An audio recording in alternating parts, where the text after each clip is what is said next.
Good morning students. आज की class में हम सेम टॉपिक को रिपीट करने जा रहे हैं जो हमने प्रीवियस क्लास में रिपीट करा था, that is process and bases of accounting. एक बार केवल मैं इसको रिवाइज कर रहा था। जब हम प्रोसेस ऑफ अकाउंटिंग करते थे तो एक अकाउंटिंग प्रोसेस को फॉलो करते थे। फर्स्ट ऑफ ऑल जितने भी हमारे बिजनेस ट्रांजेक्शन है, all kind of business transaction जो मॉनेटरी टर्म्स के अंदर हम एक्सप्लेन कर रहे हैं, उसके उन्हें आप आइडेंटिफिकेशन करेंगे, आइडेंटिफाई करेंगे क्या नेचर है, डेबिट होगा कि क्रेडिट होगा, आगे का प्रोसेस है। Okay, after it preparation of vouchers, आप वाउचर वगैरह प्रिपेयर करेंगे, एक बिल वगैरह जो प्रिपेयर करते हैं, cash memo, credit memo. Okay, after it अब हम इसको एक सिस्टमेटिक मैनर के अंदर प्रॉपर्ली बुक्स के अंदर रिकॉर्ड करेंगे। जनरल बुक भी होती है, सब्सिडरी बुक्स भी होती है, परचेज बुक, कैश बुक, वो आगे का टॉपिक है। Number 4, after it classification, posting into ledger हम करेंगे। उसके बाद में फाइनली जो है हमारा जो प्रोसेस होगा that is summarizing and analysis.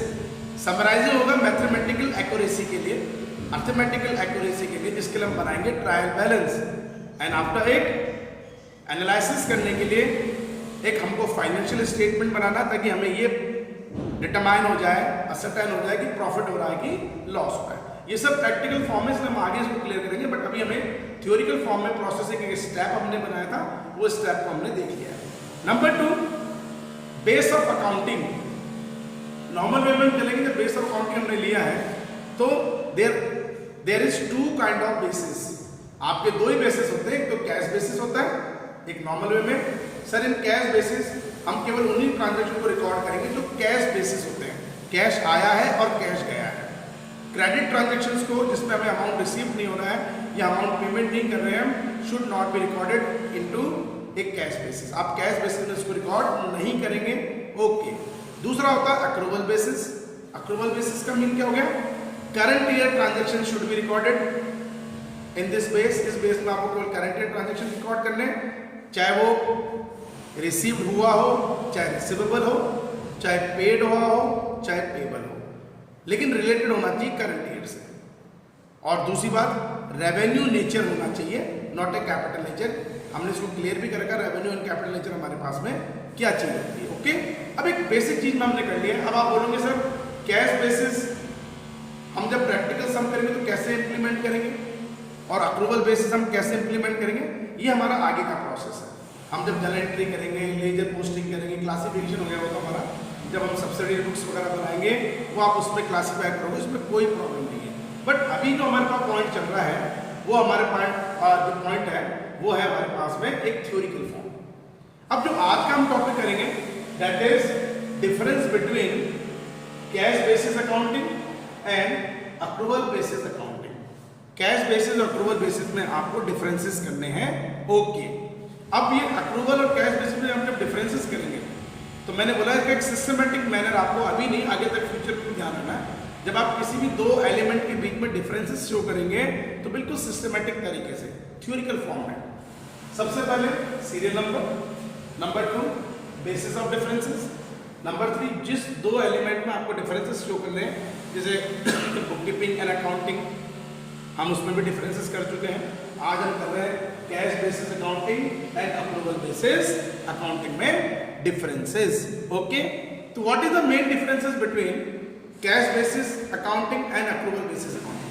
2-3 तो आप ही मुझे बता देंगे बेसिक चीज पे। अगर मैं चलूं कि सर कैश बेस अकाउंटिंग में only cash transaction should be recorded, कि सर कैश बेस अकाउंटिंग में हम केवल अकाउंटिंग प्रोसेसिंग किस ट्रांजैक्शन की करते हैं जो कैश बेसिस होते हैं, जबकि अक्रूवल बेसिस ऑफ अकाउंटिंग में हम उन सारे ट्रांजैक्शन को रिकॉर्ड करेंगे जो हमारा करंट ईयर से रिलेटेड होता है। तो पहला डिफरेंस हमने ये ले लिया। Number 1 recording of transaction, number 1 that is recording of transaction. ये नोट्स मैं आपको प्रोवाइड करा दूंगा, उसमें आप अपनी कॉपी में नोट डाउन कर लेंगे। रिकॉर्डिंग ऑफ ट्रांजैक्शन, जिसका मैंने क्या लिख दिया, only cash transaction will be recorded. किसके अंदर? Cash transaction, cash base accounting में। और अक्रूवल बेसिस में complete record cash as well as credit transaction, but related to the current year will be recorded. Okay. Number 2 recording of income. एक normally बात है कि हम कैश बेस ऑफ अकाउंटिंग में उन्हीं इनकम को रिकॉर्ड करेंगे जो हमें कैश में रिसीव्ड हुई है, कैश में रिसीव्ड हुई है। But accrual basis of accounting में आप इनकम चाहे आपको रिसीव्ड है चाहे रिसीवेबल है, आपको करंट ईयर से रिलेटेड करंट ईयर से रिलेटेड जो इनकम है वो रिकॉर्ड करनी पड़ेगी। तो number 2 recording of income, only cash income will be recorded. और अक्रूवल बेसिस ऑफ अकाउंटिंग में all incomes are recorded either received in a cash or receivable, but current year से related होनी चाहिए ये। नंबर 3 इसी चीज को अपन एक्सपेंसेस के बिहाफ पे भी ले लें, रिकॉर्डिंग ऑफ एक्सपेंसेस, कि हम जब एक्सपेंसेस शो करेंगे तो किसको करेंगे, वही only cash paid of the expenses will be recorded in cash base of accounting. And accrual base of accounting में all expenses are recorded either it is a cash paid or payable but related to the current year. Okay. Number 4 point आएगा outstanding expenses, prepaid expenses, accrued income, advance income। सबसे पहले मैं थोड़ा सा आपको detail में बताऊं, ये आगे भी टॉपिक है। What is the meaning by outstanding expenses? इसके बाद का जो हमारा टॉपिक होगा अगले वीडियो में या लाइव क्लास में जब आप आएंगे तो मैं यही बताऊंगा। जब हम अकाउंटिंग प्रोसेसिंग करेंगे तो हमारे पास जनरली 2 अप्रोच होते हैं, एक होता है मॉडर्न अप्रोच और एक होता है हमारे पास में ट्रेडिशनल अप्रोच। लेकिन हम प्रैक्टिकली अगर बात करें तो ट्रेडिशनल अप्रोच के अकॉर्डिंग आपको एंट्रीज करनी होती है, मॉडर्न अप्रोच के अकॉर्डिंग एंट्रीज नहीं होती है। फिर भी हम उस चैप्टर को इसलिए मैं आपको सब इसलिए करूँगा मॉडर्न अप्रोच का, क्योंकि आपने अब तक यही चीज़ करी है 10th तक इस वजह से। बाकी हम जब अकाउंटिंग प्रोसेसिंग करते हैं बिजनेस ट्रांजैक्शन की तो अकॉर्डिंग टू मॉडर्न अप्रोच करते हैं। तो ये आउटस्टैंडिंग ज़्यादा डीप में मत जाइए, outstanding expenses, prepaid expenses, accrued income, advance income sir होती क्या है?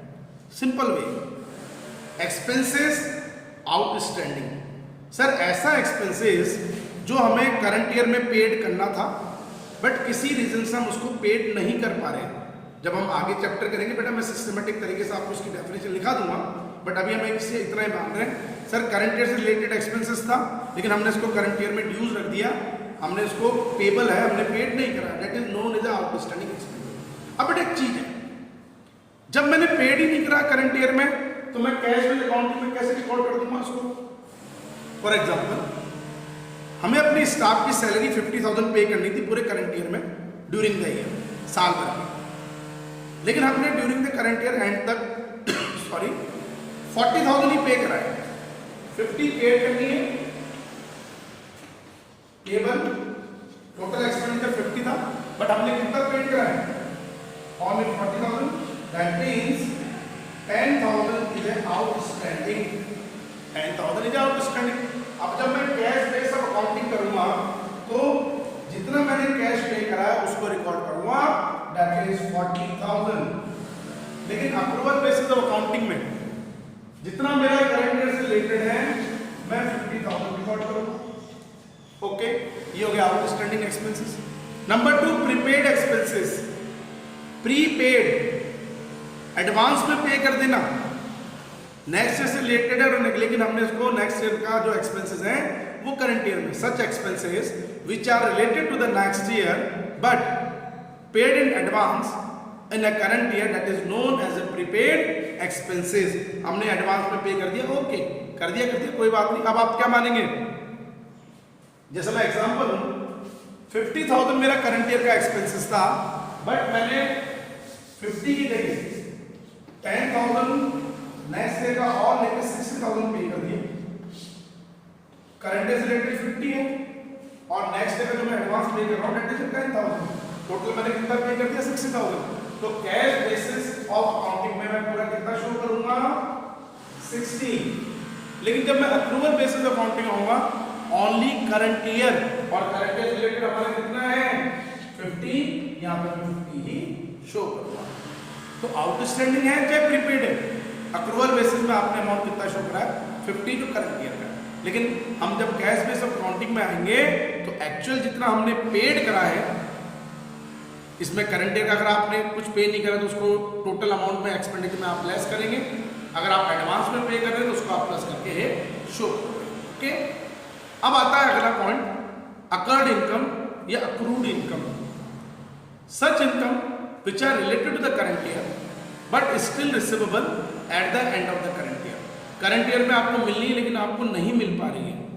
फॉर एग्जाम्पल, मैं इसका भी एग्जाम्पल आपको बता देता हूं। मान लीजिए हमें कमीशन करंट ईयर का जो है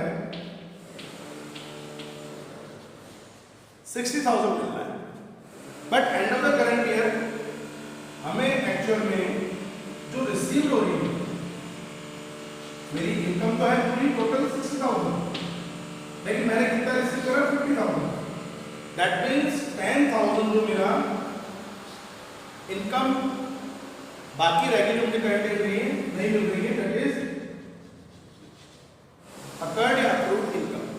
अब मैं वही बात करूं, जब मैं कैश बेसिस अकाउंटिंग में आऊंगा तो जितना मुझे रिसीव हो रहा है दैट इज 50,000, लेकिन अप्रूवल बेसिस अकाउंटिंग में जितना मेरा करंट से रिलेटेड है दैट इज 60,000 मुझे रिकॉर्ड करना है। इसका अपोजिट कर लीजिए, एडवांस इनकम या earned income. What is the meaning bye earned या एडवांस इनकम? नेक्स्ट ईयर का हमने करंट ईयर में एडवांस में ले लिया है। फॉर एग्जाम्पल, वही कमीशन मुझे मिल रहे हैं मान लीजिए करंट ईयर में 60, लेकिन मुझे 10,000 रुपीज जो नेक्स्ट ईयर का था, करंट ईयर का 60 तो मिल ही रहा है, नेक्स्ट ईयर का मुझे एडवांस मिल गया और मुझे टोटल रिसीव हो गया 70,000। I received 70,000 in the behalf of commission. Okay, अब जब मैं कैश बेसिस अकाउंटिंग में आऊंगा तो मैं कितना शो करूंगा? टोटल जितना मैंने रिसीव करा है 70,000, लेकिन अप्रूवल बेसिस में मैं इसको 60 पे रिकॉर्ड करूंगा। ओके, ये हो गया आउटस्टैंडिंग, प्रीपेड, अक्रूड और एडवांस को एडजस्टमेंट करना, एक डिफरेंस भी में। अब आप प्रैक्टिकल फॉर्म में जब करेंगे अकाउंटिंग इसको प्रोसेसिंग में, वो एक अलग चीज है। Next, legal position.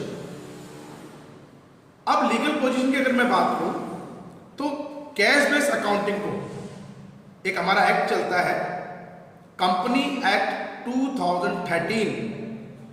According to company act 2013 जो है इसको रिकॉग्नाइज नहीं माना गया, क्योंकि इसका रीजन होता है रिकॉग्नाइज क्यों नहीं है।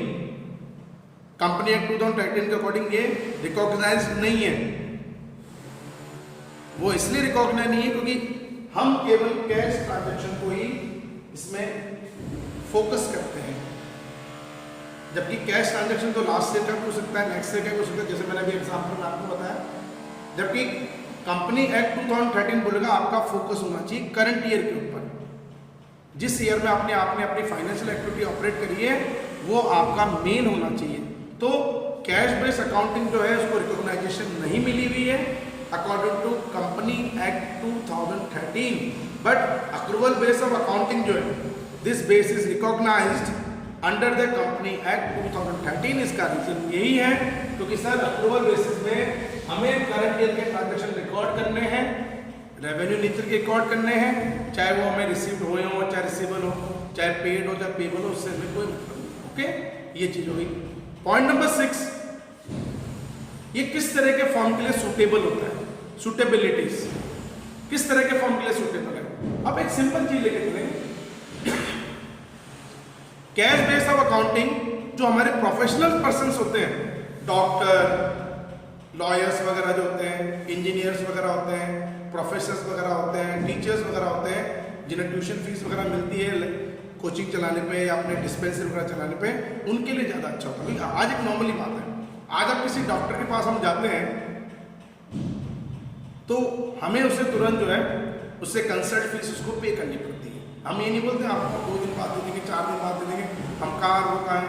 तो हम generally cash base of accounting किस तरह के बिजनेस में या किस तरह के प्रोफेशन में इंप्लीमेंट कर सकते हैं, प्रोफेशनली काम के लिए। तो हम ये मान सकते हैं this base is suitable for professional person like doctor, engineers, lawyers, chartered accountant, teacher, professor etcetera etcetera, क्योंकि उनका काम कैश का होता है। कंसल्ट करा, पैसा लिया और क्लाइंट को फ्री करा। लेकिन अक्रूवल बेसिस ऑफ अकाउंटिंग हम बिजनेस कॉन्सेप्ट के अंदर या बिजनेस कंसर्न के लिए ज़्यादा मानते हैं। क्योंकि आप एक नॉर्मल बात करते बेटा कि जब आपके पास कोई कस्टमर आएगा और वो आपका रेगुलर कस्टमर है तो हमें उसे कैश भी क्रेडिट भी देनी पड़ती है। ठीक है सर, अभी आप ले जाइए, कोई दिक्कत नहीं, 15 दिन बाद में पैसे दे जाना, कोई प्रॉब्लम नहीं है। और जब आपका रेगुलर बिजनेस चालू हो जाता है, रेगुलरली चलता है, तो हमें फेथ पे कस्टमर को क्रेडिट देनी पड़ेगी। क्योंकि हमें एक चीज़ पता है बेटा, जब आप कोई भी बिजनेस एक्टिविटीज ऑपरेट करेंगे तो कैश के साथ में हमारे पास में क्रेडिट ट्रांजैक्शन भी ऑपरेटेड होते ही होते हैं। तो हम अक्रूवल बेसिस ऑफ अकाउंटिंग किस तरह के बिजनेस में, this basis is adopted by the business enterprises with profit motive. क्योंकि अगर आपने यही सोच लिया कि नहीं मेरे को तो कैश में कोई चीज़ बेचनी है, कस्टमर आया, आप बोलोगे नहीं सर कैश है काम में, चल जाइए यहाँ से, वो किसी और से ले लेगा क्रेडिट पे। आप पे हम देखते हैं कितनी फाइनेंस कंपनी खुली हुई है, आपने 0 पेमेंट पे, डाउन पेमेंट पे चीज़ ले रखी है, बड़ी बड़ी गाड़ियाँ डाउन 0% डाउन, हर महीने आप इंस्टॉलमेंट पेमेंट करते रहते हैं। अगर मान लो वो बोलते नहीं कैश पे बेचूंगा 5 लाख 6 लाख की गाड़ी, तो उससे कौन परचेज करेगा। तो फाइनेंशियल जो हमारे पास में फाइनेंस एक्टिविटीज़ में हमारे पास चल रही है वो इसी बेस पे काम करती है। ठीक है ना, तो अक्रूवल बेसिस ऑफ अकाउंटिंग ये प्रैक्टिकल बेसिस हम मान सकते हैं बिजनेस के पॉइंट ऑफ व्यू से। लेकिन cash basis of accounting generally हम किस तरह के बिजनेस में यूज करेंगे, प्रोफेशनली बिजनेस के अंदर। Okay, last and final that is determination of correct profit and losses. बहुत सिंपल पॉइंट है, अगर मैं कैश बेस ऑफ अकाउंटिंग लेके चल रहा हूं, मैंने अपना प्रिंसिपल, मैंने अपना कॉन्सेप्ट किसी भी अकाउंटिंग प्रोसेसिंग के लिए केवल कैश बेसिस ले रखा है। मैं ऐसा नहीं बोलूँगा आपको बेटा हम ये इस कैश बेसिस ऑफ अकाउंटिंग को इम्प्लीमेंट नहीं करते हैं प्रोफेशनली, हम प्रैक्टिकली नहीं करते, बिल्कुल करते हैं। लेकिन हम एक चीज़ जानते हैं कि अगर कैश बेसिस ऑफ अकाउंटिंग को मैं अडॉप्ट करूँगा, इस प्रिंसिपल को, अगर इस कॉन्सेप्ट को मैं अडॉप्ट करूँगा, तो एक क्लियर कंडीशन है, आपको फर्म की एग्जैक्ट कंडीशन, रियलिटी पता नहीं लगेगी। क्योंकि हमने एक चीज़ मानी है, हम कैश बेस ऑफ अकाउंटिंग में केवल किस तरह के ट्रांजेक्शन रिकॉर्ड कर रहे हैं, ओनली कैश ट्रांजेक्शन। फिर क्रेडिट ट्रांजेक्शन कहाँ गए, डेटर्स कहाँ गए, क्रेडिटर्स कहाँ गए, वो भी तो हमारे पैसे लेने वाले पैसे देने वाले हैं। हमने बेसिक अकाउंटिंग टर्म्स में तो क्लियर कर रखा है। तो एक नॉर्मली कंडीशन है कि कैश बेस ऑफ अकाउंटिंग में this base does not ascertain correct profit and losses. इस कोई रीजन है कि सर इसमें कैश ट्रांजेक्शन रिकॉर्ड होता है तो क्रेडिट ट्रांजेक्शन को साइड में रख दिया जाता है। तो जो भी आपका प्रॉफिट एंड लॉस निकलेगा वो केवल किस बेस पे निकलेगा, ओनली कैश ट्रांजेक्शन के बेस पे, जो सही नहीं होता है।